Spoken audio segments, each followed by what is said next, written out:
Is Trey with Retroactive Pedals. So we talked about the Iso Cab as a piece of outboard gear, and I want to kind of show you what it sounds like with a few things like VSTs running through it. Now, the Iso Cab was designed because of the workflow that I generally had in Logic experimenting with this type of stuff. So what I would do is I would take a VST like a Mellotron or any kind of VST. In this case, we have a flute patch, and it sounds like this by itself.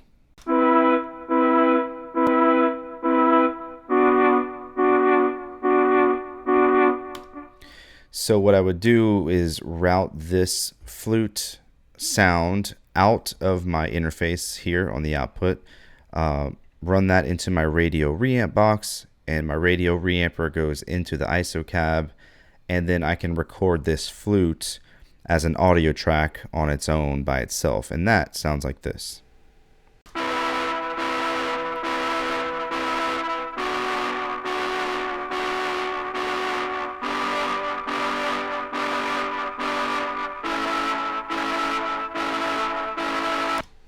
So this is a way to give your VSTs a little bit more life and grit. And I have a few examples down here that I'm going to run through really quickly, like a trap style beat and a sort of indie style drum beat, all using built-in sounds from Logic. Now the magic really happens when you take the VST and blend it in with the reamp sound. So if we unmute both of the regular VST and the crunchy distorted sound, it sounds like this. And I'll probably pan these left and right to show you how drastic it can sound mixed together.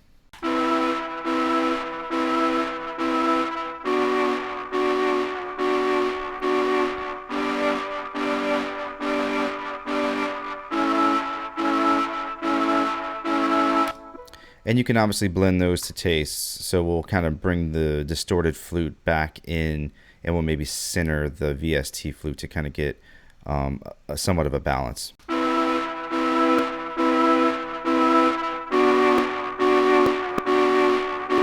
That sounds pretty good.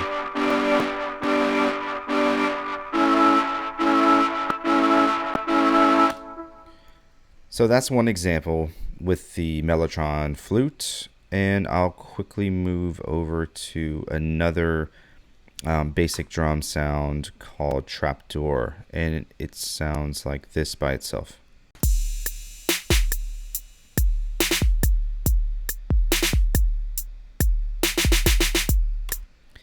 And this is what it sounds like with just the reamp.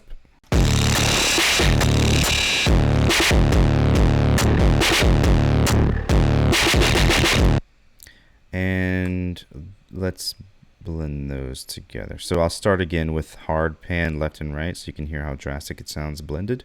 And then I'll kind of blend them to taste.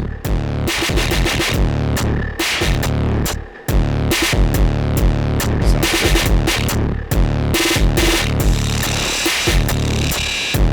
That goes pretty hard. All right, so muting the trap section and moving on really quickly to the Portland drum sound, which sounds like this on its own. Very simple, just kick, snare, hat, sludgy, basic sort of indie rock drums. And this is what it sounds like when it's reamped through the pedal.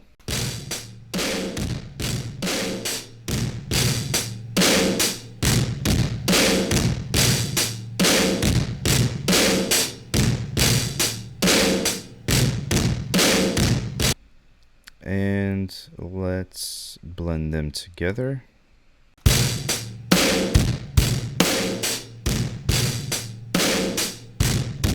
Maybe quiet this one a little bit.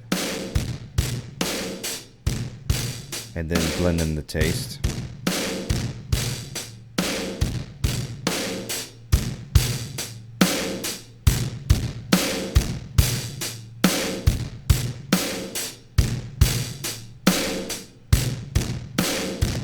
Sounds pretty good.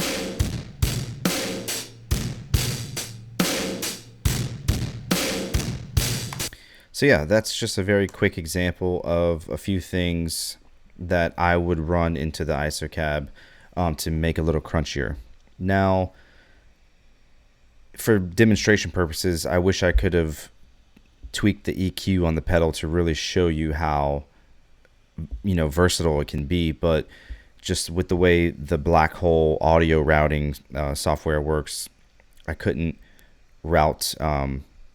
I basically couldn't send these VSTs out of my interface back into Logic whenever my Logic output was already set to be captured by the screen record.